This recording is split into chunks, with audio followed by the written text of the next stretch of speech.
Now this is the smallest airport in the Microsoft Flight Sim. And this is the biggest plane in the Microsoft Flight Sim. What in the world? Yes, everybody, today we're going to talk about a plane that's pretty interesting, but also pretty stupid.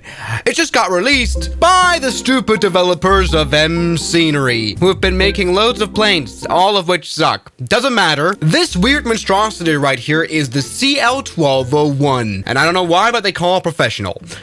This was never a real airplane, but it was a design study by Lockheed back in the late 1960s. And you kind of really, once you take a look at this plane, think, what in the world was Lockheed on about? Because this is a nuclear-powered transport aircraft, which I think can be quite interesting of a look. This airplane, as a design study, of course, didn't need any fuel because it was nuclear-powered. And so it could fly on for 41 days continuously and be very fuel efficient. That's actually pretty cool. Interestingly, I heard about this airplane concept for the first time today, and I thought, wait, there's got to be some issues. First of all, this airplane is going to be extremely heavy. Why? If you've got a nuclear reactor in your fuselage, it would be right here, situated deep within the middle of the fuselage. Indeed, you really don't have a lot of distance to the cabin or the flight deck, so you need extreme radiation shielding. The only way to do that without building huge concrete walls like they do nuclear reactors is by putting literal lead panels in between. Lead is extremely heavy. This plane would be the heaviest airplane in the world, and indeed, it's described by Wikipedia as a 6,000-ton airplane, I guess, while actually empty as well, meaning that it is 40 times heavier than a Boeing 747, to the point where I don't even know if this is gonna fly. I mean, the good thing is that this plane's wingspan is literally the size of the Eiffel Tower. Well, it's even bigger than the Eiffel Tower. It's 1,100 feet. What in the world? I'm really excited about this airplane being in the Microsoft Flight Sim. What I'm not excited about is the fact that it's made by M-Scenery. Some things just don't make sense. Why are there passenger windows? This plane was meant for the US Air Force as a transport airplane. What's most sensitive to radiation is the distance to the nuclear reactor, which is right here where the mouse cursor is. I think when you're in front of the airplane in the cockpit, it's all right, but the radiation within like the fuselage would be pretty bad. Anyway, yes, 6,000 tons of airplane, which is something that the Microsoft Flight Sim doesn't know because M-Scenery didn't get the data right. It says 500,000 pounds, which is kind of the 747 maximum takeoff weight. The only thing that's realistic is that fuel we can't load up. There's no such thing as... Never mind. Actually, this is actual just engine fuel. They did not even bother to simulate the idea of a nuclear reactor working. Either way, what I'd really like to see is the cockpit. What does that look like? Oh, it just looks like a very bad 747 cockpit, which makes no sense. This is a Lockheed airplane. Anyway, let's turn on the APU, which I guess would not have to exist on an airplane like this, because nuclear reactors, they just work, so you can use the energy created by the huge core to power the airplane electrically. Also, although you might actually need them to start up the engines. Yeah, you need some sort of air start. Actually, this is right. You need an APU. Never mind. Anyway, let's turn on this airplane, try to get that going. The airplane has turned on. The APU bleed is already on. That's good, so we can turn on engine number 4, which doesn't actually work. Actually, never mind. Engine number 4 is turning on.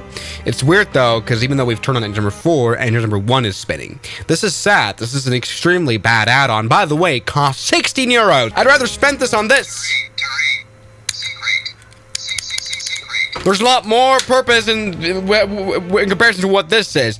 Anyway, engine number, I guess, 4 has started up, which is weird because none of these instruments show any engine being on. This is completely useless. This is just a 747 cockpit. Have I mentioned that already? I'm not finding a way to turn on this airplane.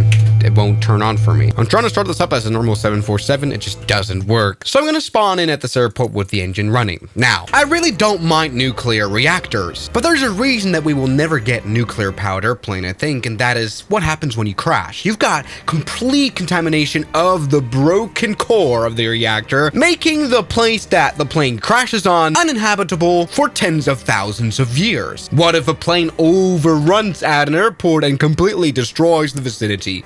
This is no joke. I think this airplane can do more danger than Chernobyl. There's a reason why when you build nuclear reactors, you have to look out for seismicness. So like earthquakes, flooding, vicinity to where people live. Do you know what I mean? Like all these things, it's a heavy regulated thing and you will never get a nuclear reactor flying.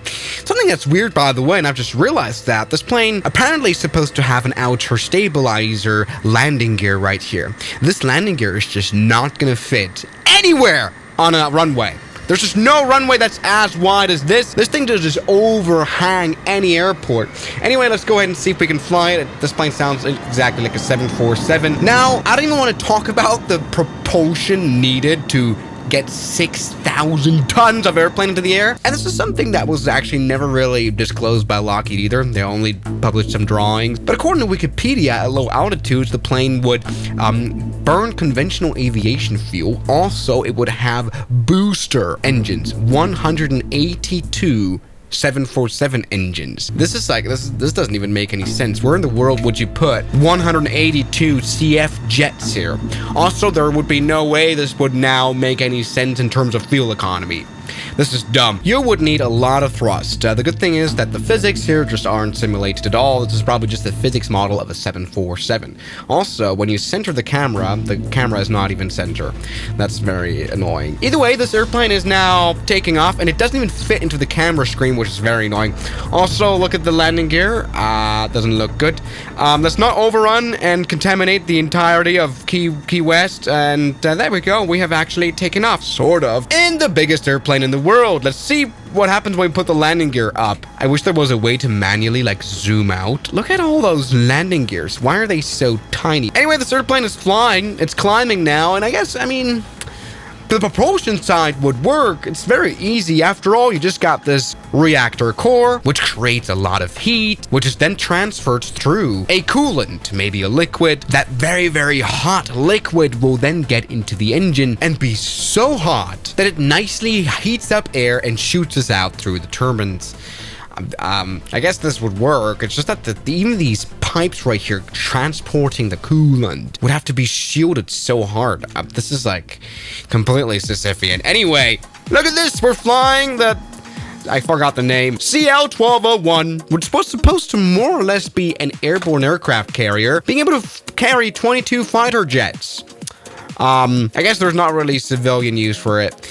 Anyway, this plane, it does fly. It's just that these instruments don't make sense at all. Why in the world is the horizontal? That's the wrong way. That's like poorly rotated. Also, there ain't no way we're flying at Mach 0.7.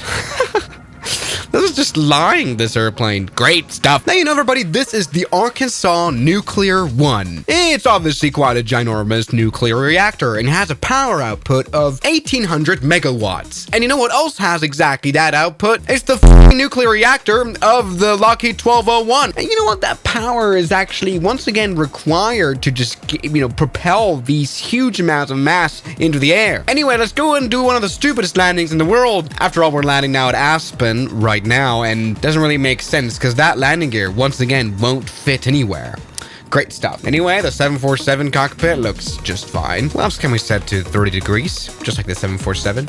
Wonder where that comes from. You know, this plane is stupid. Lockheed really quickly realized that as well. Also, the flaps don't come down to 30. That's like 15 degrees. After all, if we want to have a military plane that stays in the air for as long as possible, just get a stupid tanker aircraft. Maybe not a great target for if it's shot down, a great contamination of like a lot. Anyway, by the way, I really want to see, what does the cabin look like? There is none.